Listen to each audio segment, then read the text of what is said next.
Coming up on OC News, we have the very latest on the coronavirus. Plus, people from 15 states went to the polls. See the recap from a wild Super Tuesday. Then, shows and events worldwide have been affected by the coronavirus. See the latest in our entertainment segment. OC News starts right now.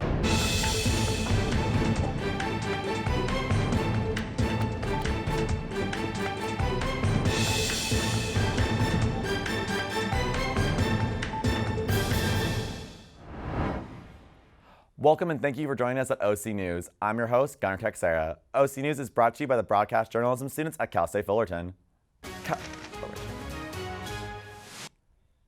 California Governor Gavin Newsom just declared a statewide emergency due to the threat of the coronavirus. This is the third state in the U.S. to declare a health emergency. One person in Northern California has died from the coronavirus. In Los Angeles County, 6 people have been diagnosed, including an individual who works as a health screener at LAX. Earlier today, Vice President Mike Pence held a news briefing on what we can expect next. CNN reporter Andy Rose reports. Americans have lost their life to the coronavirus, and on behalf of the President and all of the American people, we extend our deepest condolences and sympathies to the families of those that were lost. Visitations have been cut off at the Life Care Center nursing home near Seattle after residents infected with coronavirus died. A state of emergency is declared in Washington state. So it's quite clear that we are dealing with cases of community transmission in the state of Washington. Our priority now is to slow the spread of this dangerous virus. The number of cases now erupting in California and Washington state. We have communities that are facing what the experts tell us could potentially be a cluster in those communities. The degree of risk has the potential to change quickly, especially if we see sustained spread of the disease around the world, which could qualify this disease as a pandemic. As the case count explodes around the world, the Trump administration is weighing new travel restrictions. You should not travel to certain sections of Italy or South Korea. Those advisories may expand. Anyone traveling on a direct flight to the United States of America receives multiple screenings at all airports in Italy and South Korea. I'm Andy Rose reporting. Los Angeles County declared a health emergency as the number of coronavirus cases increased to 7, with 6 new cases in the county. LA County Board of Supervisors Chair Catherine Barger informs us today. We asked you all here this morning for a very important announcement about Los Angeles County's response to the novel coronavirus, the proclamation of a local emergency, and the Department of Public Health's declaration of a local health emergency. Since we scheduled this announcement, our Department of Public Health has determined that there are additional new cases in Los Angeles County, which our Director of Public Health will detail in a moment.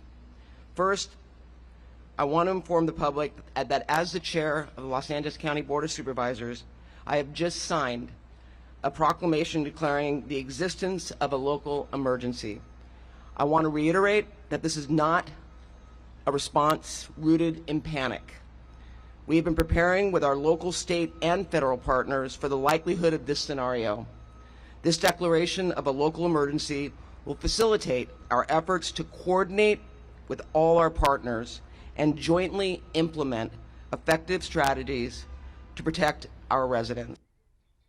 We have a reporter, Marina Rodriguez, live on campus from the Wellness Center to inform us on the precautions Fullerton is making to prevent their spread of the virus. Thank you, Gunnar. We're actually outside here, the Student Wellness Center at CSUF, where this questionnaire is given to students. Basically, this questionnaire is saying, have you had a fever in the last 14 days? Have you had a cough? Have you had difficulty breathing? Have you had any contact with anyone with the coronavirus? Now, this questionnaire is given to students that are walking into the Wellness Center. And here we actually had a chance to speak to students in regards to what they believe in this questionnaire and the precautions that CSUF is taking. Let's see what they had to say. I think that's good. I think it helps a lot of people who are maybe scared that they may or may not have it, or they just want some kind of confirmation or like feeling of security about it. Mm-hmm. Like someone who may or may not be showing symptoms may go, shoot, maybe I should go in now that it's so accessible. So I think it's a good idea. I think that it's a pretty good idea. I mean, of course not everyone should have the obligation to answer the questionnaire, but you know, if they do take their time to go ahead and answer it, it would definitely provide more insight for for the people who are working at the CSUF Wellness Center? I think it's a pretty good way of just keeping everybody safe and being informed about the coronavirus. Like, even if you just have the flu or something like that, it's important to be aware that it could be something worse and just make sure that you're checked out as soon as possible, which I think is why they have that there. Go. This is just a small step that CSUF is taking in order to keep the students healthy. So now just make sure to follow these rules. Wash your hands, use hand sanitizer daily or whenever you can. And if you ever cough or sneeze, make sure it's on your sleeve or far away from a crowd. So just make sure to stay safe, CSUF students. Now back to you guys. Marina, United Airlines officials Don't worry report about that. they will be cutting routes domestically and internationally. United cut 50% of their routes from the U.S. to Asia. Domestic flights have been cut by 10% as these reductions are expected to be pushed into May. This also affects employees as United is asking employees to voluntarily take paid leave for the time being, as an unspecific number of planes will be temporarily grounded. Their hiring process will also be frozen until June 30th. While the coronavirus has forced many people to cancel travel plans, the illness has caused reduced gas prices in the U.S. According to the Gas Buddy, gas prices in the U.S. have fallen to 6 cents, now sitting at an average of 2.4 a gallon. California residents are still said to be paying top dollar for gas on the average prices, sits right above $3.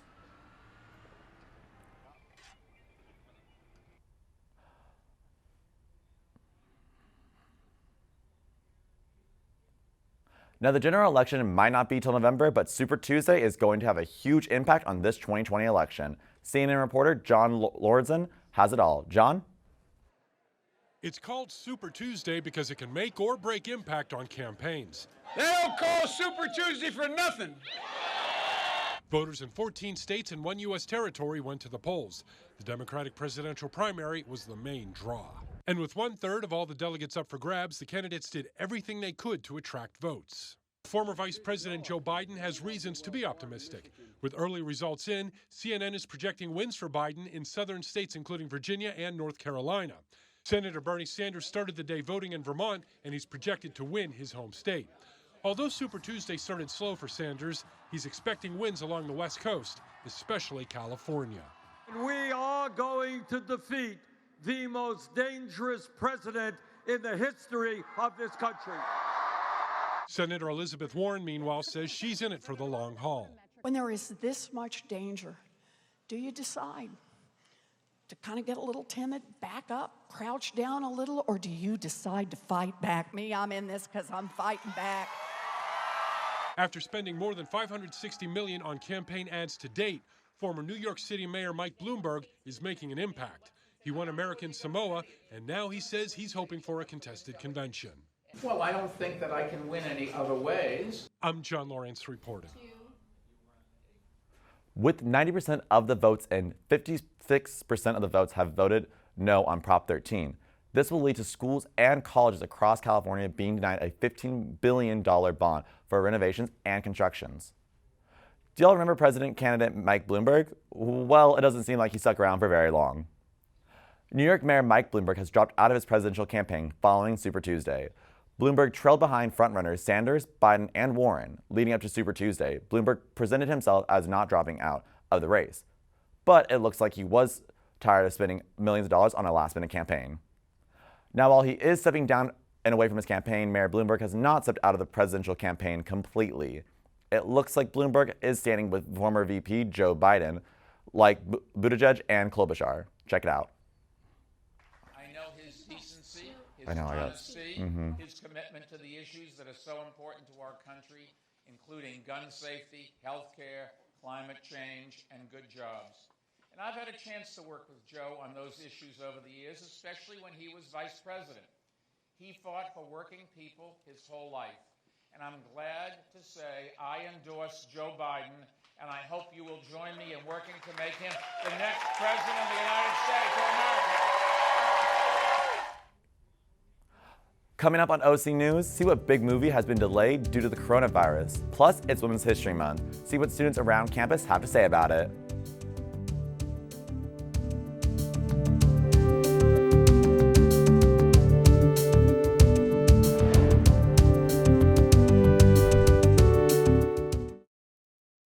Your son wants to get a cat, I'll really take care of it. but you're allergic. Do you A, prepare yourself,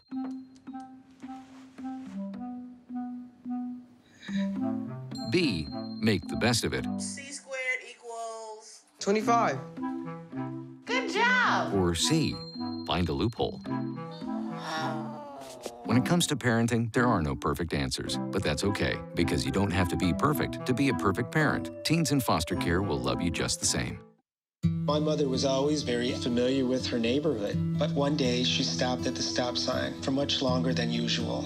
And she didn't know whether she should go forward or turn, and she wasn't even really sure where she was at. It was very unsettling for her. I felt so much better after my son told me, Mom, I don't want you to worry or be afraid. I'll be there for you and we'll figure it out. The deadliest tornado in less than a year hit Nashville with full force. We now send it to Daryl Forge for more. Daryl? A state of emergency has been declared in Tennessee following deadly storms Tuesday morning. Rescuers are going door to door searching for survivors, and they plan to continue Wednesday until they clear all of the structures in the hardest hit neighborhoods. East Nashville residents only had about 6 minutes to prepare for the storm to hit. Residents to the west had even less time. It felt like a big rush of air pulling us up, and everything just started going away. Rain started pelting us, kids screaming. While tens of thousands of people are still without power, communities are coming together to start cleaning up and moving forward. He just immediately got in his car and came up here and brought the wood and said, let's build a fence. So we're just going to put this fence up real quick and be protected. But that's just how East Nashville is. Tennessee's governor calls the efforts a profound turnout. In the darkest of days, there's brightness when we see neighbors respond. In Nashville, Tennessee, I'm Daryl Forges reporting. 3, 2. Airbnb launches its open house program, which offers free temporary housing to families that are displaced. Airbnb spokesperson Maddie Zazuta says more than 170 hosts signed up to offer their houses for free. Hosts are also inviting relief workers. Now, many fashion shows and film premieres are being canceled to worldwide due to coronavirus. Celeste Bassich has more information on the entertainment scoop. Celeste? Ralph Lauren's fashion due to the coronavirus outbreak. Ralph Lauren's fashion show has been canceled due to the coronavirus outbreak. It was scheduled in New York in late April to show off his latest designs for the upcoming fall and winter seasons. Lauren did not show up to New York Fashion Week back in February so he could showcase his latest collection for the April show. Other designers such as Giorgio Armani did not attend Milan's Fashion Week that occurred in late February due to the outbreak in Italy and instead showcased his fall and winter collections online to avoid a physical audience. Burberry and Chanel postponed their Beijing and Shanghai fashion shows that were scheduled for next month, and designer brands Prada and Gucci have canceled their 2021 cruise fashion shows due to the outbreak as well.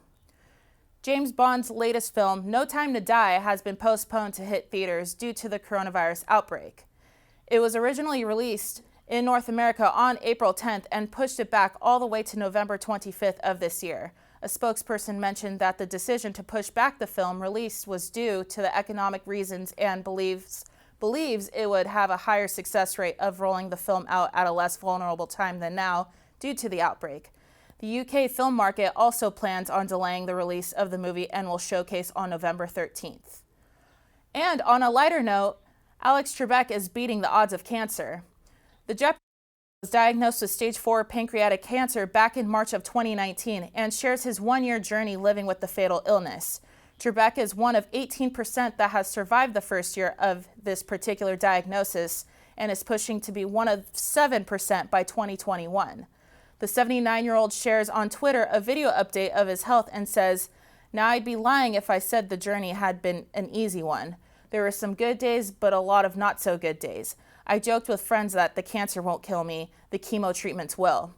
Trebek started Jeopardy back in 1984 and has recorded over 8,000 episodes and holds a record of having the most episodes in game show history. That's all I have today in the entertainment world. Back to you at the desk, Gunner. The year 2020 marks the 100th anniversary of the ratification of the 19th Amendment, guaranteeing and protecting women's constitutional right to vote. Our reporter, Danielle Zoss, is live on campus speaking to students on what women influence their everyday lives.